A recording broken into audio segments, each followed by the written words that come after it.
Assalamualaikum warahmatullahi wabarakatuh. Selamat pagi. Baik, pagi hari ini kita akan melanjut materi sebelumnya, yaitu tentang pembukaan Undang-Undang Dasar Negara Republik Indonesia tahun 1945. Ibu harap anak-anak ibu masih dalam keadaan sehat dan tetap semangat mengikuti proses pembelajaran hari ini.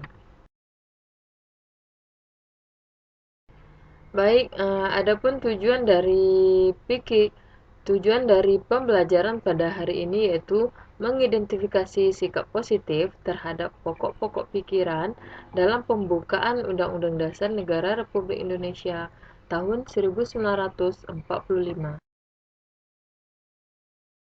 Akan melanjutkan materi pada minggu lalu.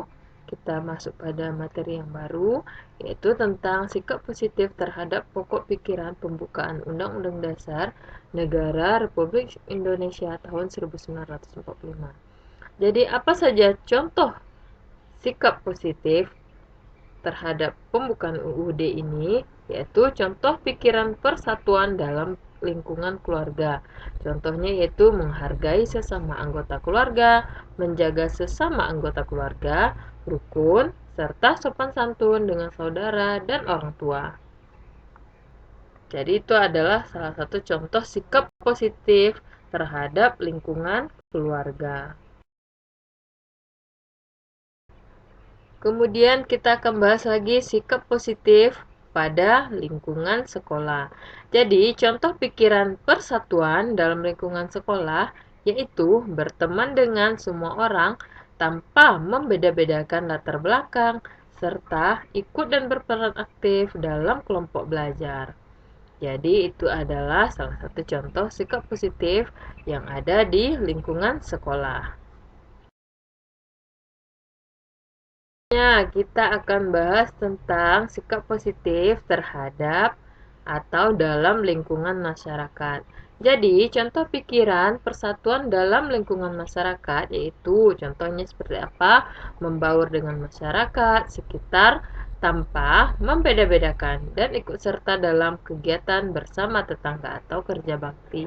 Seperti kita lihat pada gambar yaitu apabila ada kerja bakti, gotong royong, maka ikut serta dan berbaur dengan anggota sesama tetangga atau di lingkungan masyarakat.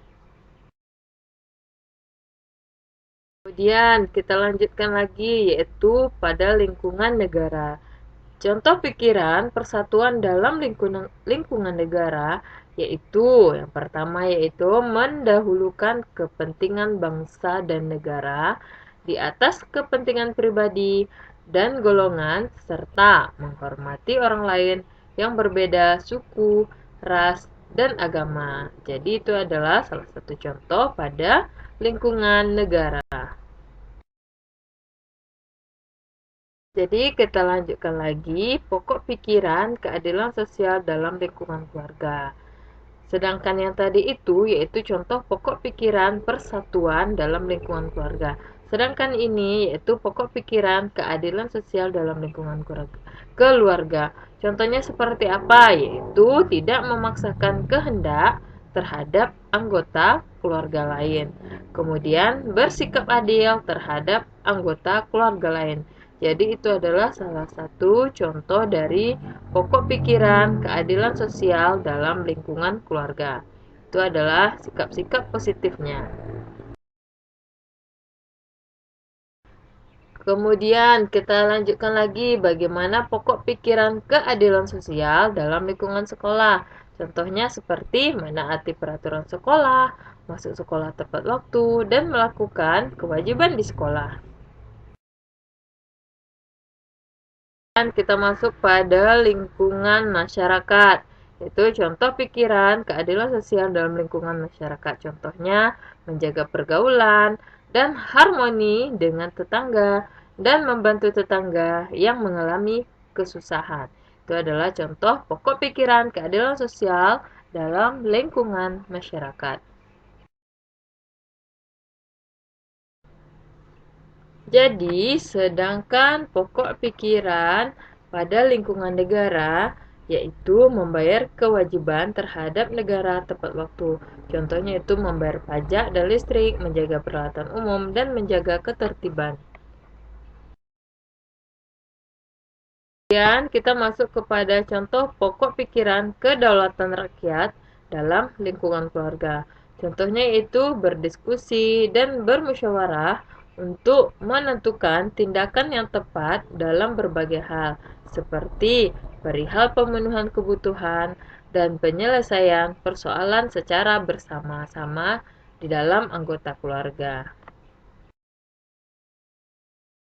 Pada lingkungan sekolah, pokok pikiran kedaulatan rakyat dalam lingkungan sekolah yaitu melakukan musyawarah dan mufakat untuk menyelesaikan masalah bersama dan menghargai pendapat teman dalam diskusi kelompok. Sedangkan pada lingkungan masyarakatnya yaitu ikut serta membantu penyelenggaraan pemilihan ketua RT, ketua RW, dan lurah. Ini adalah salah satu contoh pokok pikiran kedaulatan rakyat dalam lingkungan masyarakat. Kemudian kita lanjutkan lagi yaitu pada lingkungan negara, yaitu membantu penyelenggaraan pemilihan umum dan mendorong anggota masyarakat yang telah cukup umur untuk menjalankan haknya memilih. Kemudian contoh pokok pikiran ketuhanan yang Maha Esa dalam lingkungan keluarga, yaitu rajin beribadah bersama saudara dan orang tua, menjalankan perintah yang baik orang tua, dan menjalin silaturahmi antar saudara. Ini adalah contoh pada pokok pikiran ketuhanan yang Maha Esa dalam lingkungan keluarga. Kemudian, contoh pokok pikiran ketuhanan yang Maha Esa dalam lingkungan sekolah yaitu menghargai teman sekolah yang berbeda agama seperti ketika melakukan ibadahnya. Jadi, itu adalah salah satu contoh pokok pikiran ketuhanan yang Maha Esa dalam lingkungan sekolah. Jadi, itu adalah materi pada hari ini, yaitu bagaimana sikap positif terhadap pokok pikiran pembukaan Undang-Undang Dasar Negara Republik Indonesia tahun 1945. Mulai dari lingkungan keluarga, lingkungan masyarakat, lingkungan sekolah, dan lingkungan negara. Sebelumnya, beberapa contoh yang sudah Ibu sebutkan, salah satu sikap positif yang ada di lingkungan sekolah, lingkungan negara, lingkungan keluarga, dan lingkungan masyarakat. Ibu harap anak-anak Ibu memahami materi pada hari ini. Untuk tugasnya silahkan dilihat di Classroom PKN kelas 9. Terima kasih.